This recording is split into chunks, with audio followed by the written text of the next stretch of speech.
गुरु प्यारी साध संगत जी, नमस्कार जी। आप सब कैसे हो? आशा करती हूँ बाबा जी के श्री चरणों में अरदास करती हूँ कि मालिक की कृपा से, निरंकार दातार की मेहरबानी से आप सब बहुत खुश होंगे, मौज बहार में होंगे और अवश्य ही भजन सिमरन में होंगे। साध संगत जी, मैं हाजिर हूँ आज आप सभी से एक बहुत ही खूबसूरत साखी को साझा करने के लिए, एक सत्य घटना को साझा करने के लिए। उम्मीद करती हूँ ये साखी, ये सत्य घटना, ये सत्य कथा आप सभी को बहुत पसंद आएगी। तो साथ संगत जी, चलिए आइए समय ना गवाते हुए साखी को आप सभी से साझा करते हैं जी।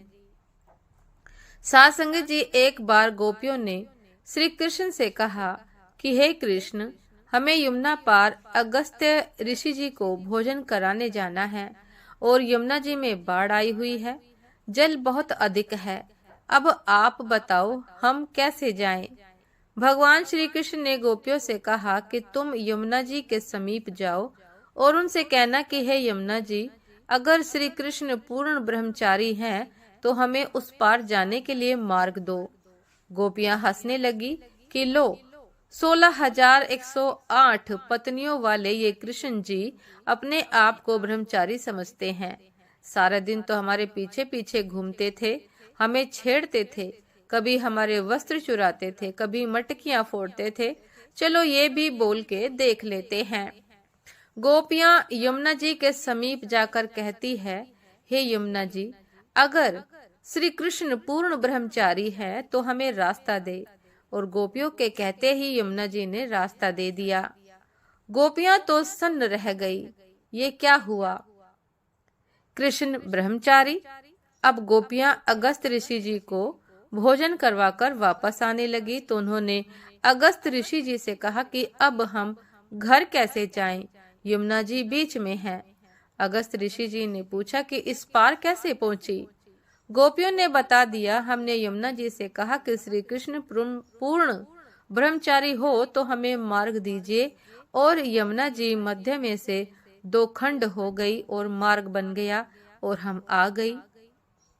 साथ संगत जी, अगस्त ऋषि ने कहा कि अच्छा ऐसा है तो अब तुम जाकर यमुना जी को कहना कि अगर अगस्त ऋषि जी आजीवन निराहारी है तो हमें मार्ग दीजिए।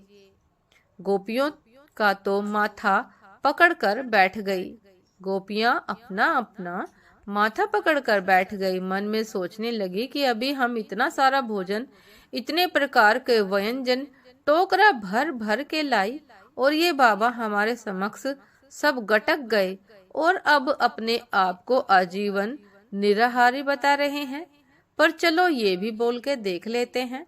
गोपियां यमुना जी के समीप पहुंचकर बोली कि हे यमुना जी, अगर अगस्त ऋषि जी आजीवन निराहारी है तो हमें मार्ग दीजिए। और यमुना जी ने पुनः मध्य में से मार्ग दे दिया।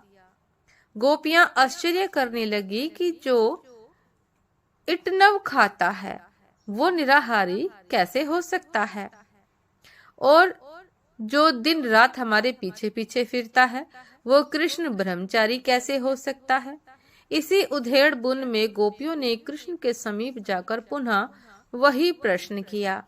भगवान श्री कृष्ण कहने लगे, गोपियों, मुझे तुम्हारी देह से कोई लेना देना नहीं है। मैं तो तुम्हारे प्रेम के भाव को देखकर तुम्हारे पीछे आता हूँ। मैंने कभी वासना के तहत संसार नहीं भोगा। मैं तो निर्मोही हूँ, इसलिए यमुना जी ने आपको मार्ग दिया। तब गोपियां बोली, ये तो ठीक है, किंतु भगवान ऋषिराज ने तो हमारे समक्ष भोजन ग्रहण किया। उसके पश्चात भी वे बोले कि अगस्त ऋषि आजीवन निराहारी हो तो यमुना मैया मार्ग दे दे। और बड़े आश्चर्य की बात है कि यमुना जी ने मार्ग दे दिया।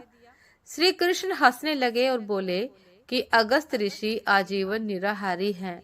अगस्त ऋषि भोजन ग्रहण करने से पहले मुझे भोग लगाते हैं और उनका भोजन में कोई मोह नहीं होता। उनको कतई मन में नहीं होता कि मैं भोजन करूं या भोजन कर रहा हूं। वो तो अपने अंदर रह रहे मुझे भोजन करा रहे होते हैं, इसलिए वो आजीवन उपवासी हैं। साध संगत जी, जीव को बिना भगवान को भोग लगाए कुछ खाने न दें।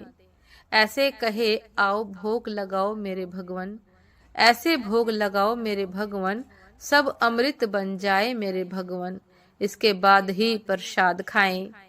आज ही से यह नियम ले लें, बिना भोग लगाए कुछ न खाएं।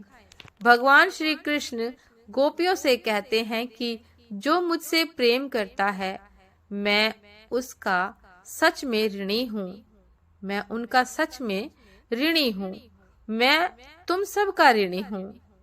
अतः भक्तों, बस मन में सर्वदा प्रभु अपने इष्ट का नाम गूंजता रहे और उनके श्री चरणों में प्रेम और श्रद्धा बनी रहे। साध संगत जी, ये थी आज की एक बहुत ही खूबसूरत साखी। उम्मीद करती हूँ ये साखी, ये सत्य कथा आप सभी को बहुत पसंद आई होगी और अवश्य ही कुछ ना कुछ सीखने को अवश्य मिला होगा।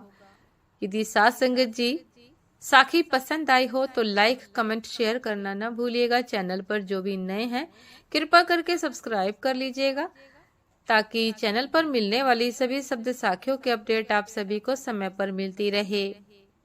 साथ संगत जी, आप हमें इंस्टाग्राम पर भी फॉलो कर सकते हैं। इंस्टाग्राम का लिंक डिस्क्रिप्शन बॉक्स में दिया गया है।